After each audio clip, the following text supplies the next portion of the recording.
600 ton से भी ज़्यादा होने के बावजूद यह बिना किसी समस्या के आसमान में उड़ते हैं। इस वीडियो में हम देखेंगे कि कैसे इतना भारी हवाई जहाज़ ज़मीन से ऊपर उठकर हवा में इतनी आसानी से उड़ता है। जब एक प्लेन हवा में उड़ रहा होता है तब उस पर 4 फोर्सेस लग रहे होते हैं। यह फोर्सेस हैं हवाई जहाज़ का वेट। हवाई जहाज़ का वेट एक फोर्स है जो गुरुत्वाकर्षण के कारण नीचे की तरफ लगता है। यदि इस फोर्स को ऊपर की तरफ लग रहे समान और विपरीत फोर्स से संतुलित नहीं किया जाए तो प्लेन नीचे गिर जाएगा। यह फोर्स हवाई जहाज के विंग्स के द्वारा पैदा किया जाता है और इसे लिफ्ट कहते हैं।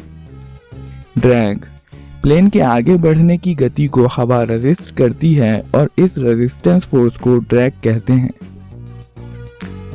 ड्रैग पर काबू पाने के लिए हवाई जहाज प्रोपल्शन सिस्टम का इस्तेमाल करके एक फोर्स पैदा करता है जिसे थ्रस्ट कहते हैं। थ्रस्ट हवाई जहाज को आगे की दिशा में चलाए रखता है। यहाँ पर थ्रस्ट विंग के नीचे लगे टरबाइन इंजन के द्वारा पैदा किया जाता है जो कि न्यूटन के थर्ड लॉ के अनुसार काम करता है। यह हवा को बहुत फोर्स के साथ पीछे की ओर धकेलता है जिसके रिएक्शन में हवा इंजन को आगे की ओर धकेलती है। टरबाइन इंजन के आगे लगा पंखा ठंडी हवा को अंदर खींचता है। इसमें से ज्यादातर हवा इंजन से डायरेक्टली बाहर धकेल दी जाती है जिसके कारण थ्रस्ट पैदा होता है। कुछ हवा एक दूसरे पंखे में जाती है जिसे कंप्रेसर कहा जाता है। कंप्रेसर हवा को लगातार कम होते हुए वॉल्यूम में धकेलकर कंप्रेस कर देता है। कंप्रेसर के बाद हवा कंबशन चैम्बर में जाती है जहां हवा में फ्यूल मिलाकर जलाया जाता है। तेजी से बाहर जाती हुई एग्जॉस्ट गैसेस टरबाइन ब्लेड से होकर गुजरती हैं जिसके कारण ब्लेड्स घूमते हैं। यह टरबाइन एक शाफ्ट के जरिए कंप्रेसर और आगे में लगे हुए फैन से जुड़ा होता है और इन्हें घुमाता है। एग्जॉस्ट गैसेस बाहर निकलने से पहले नोजल से गुजरती हैं जहां गैसेस पीछे की तरफ एक्सीलरेट होती हैं जिससे इंजन पर आगे की तरफ थ्रस्ट लगता है। लिफ्ट को एक्सप्लेन करने के लिए कई थ्योरीज दी जाती हैं। हालांकि लिफ्ट एक बहुत ही कंट्रोवर्शियल टॉपिक है और अक्सर इसे सही से एक्सप्लेन नहीं किया जाता है। लिफ्ट का एक गलत एक्सप्लेनेशन जो कि काफ़ी पॉपुलर है बर्नौलीज़ थ्योरम का इस्तेमाल करके दिया जाता है।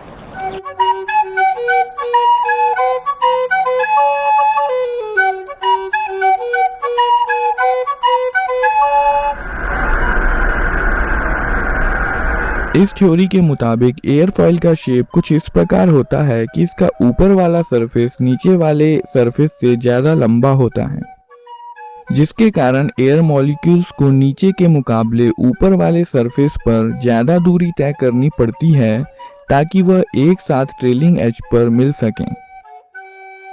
चूंकि विंग्स के ऊपर वाले मॉलिक्यूल्स को ज़्यादा दूरी तय करनी है इसलिए इन्हें विंग्स के नीचे वाले मॉलिक्यूल्स के मुकाबले ज़्यादा तेजी से यात्रा करनी पड़ती है। बर्नौलीज़ थ्योरम के मुताबिक अगर पोटेंशियल एनर्जी को नेग्लेक्ट कर दिया जाए तो फ्लूइड की एनर्जी उसकी काइनेटिक एनर्जी और प्रेशर एनर्जी के बीच बंटी होती है और फ्लो के दौरान कांस्टेंट रहती है। इसलिए ऊपर हवा तेजी से बहने के कारण प्रेशर कम होगा ताकि टोटल एनर्जी कांस्टेंट रहे। इसलिए प्रेशर में अंतर होने के कारण लिफ्ट प्रोड्यूस होती है। हालांकि यह थ्योरी सुनने में सही लगती है पर फिर भी इसमें कुछ गलतियां हैं। एक्सपेरिमेंट से पता चलता है कि ऊपर वाले सरफेस के मॉलिक्यूल्स नीचे वाले सरफेस के मॉलिक्यूल्स के मुकाबले काफ़ी ज़्यादा तेज़ी से ट्रैवल करते हैं इसलिए यह पिछले किनारे पर दोबारा नहीं मिलते और यह असम्पशन कि मॉलिक्यूल्स पिछले किनारे पर दोबारा मिलते हैं गलत है। क्योंकि ऊपर वाले सरफेस पर वेलोसिटी काफ़ी ज़्यादा होती है इसलिए इस थ्योरी से जितनी लिफ्ट का अनुमान लगाया जाता है वह एक्चुअल लिफ्ट से काफ़ी कम होती है। इसके अलावा एयरफॉइल का ऊपर वाला सरफेस नीचे वाले सरफेस से ज़्यादा लंबा हो यह भी कोई ज़रूरी नहीं है।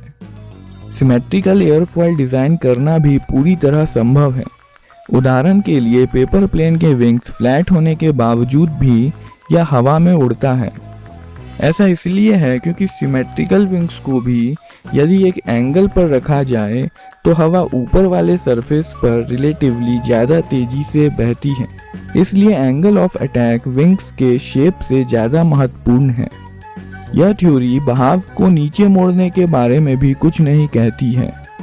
यहाँ पर हम देख सकते हैं कि विंग्स पर पास होने के दौरान हवा की आने वाली वेलोसिटी और जाने वाली वेलोसिटी बराबर है और इसलिए हवा में कोई एक्सेलरेशन नहीं हो रहा है। इसलिए न्यूटन के सेकंड लॉ के मुताबिक एयर मॉलिक्यूल्स पर कोई फोर्स नहीं लग रहा है और इसलिए एयर मॉलिक्यूल्स विंग्स पर कोई रिएक्शन फोर्स भी नहीं लगा सकते हैं। इसलिए यहाँ पर कोई लिफ्ट भी पैदा नहीं होगी क्योंकि यह न्यूटन्स लॉ का वायलेशन होगा। अगर थ्योरी की इन गलतियों पर ध्यान दिया जाए तो बर्नौली थ्योरम लिफ्ट को सही से एक्सप्लेन करता है।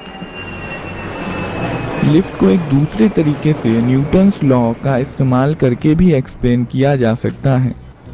विंग्स पर पास होने के बाद हवा सीधे ट्रेवल नहीं करती है बल्कि यह नीचे की तरफ डिफ्लेक्ट हो जाती है। न्यूटन के सेकंड लॉ के मुताबिक किसी चीज की वेलोसिटी चेंज करने का एकमात्र तरीका है कि उस पर फोर्स लगाया जाए। इसलिए हवा की इस वेलोसिटी में बदलाव लाने के लिए यह जरूरी है कि एयरफॉयल हवा पर फोर्स लगाए।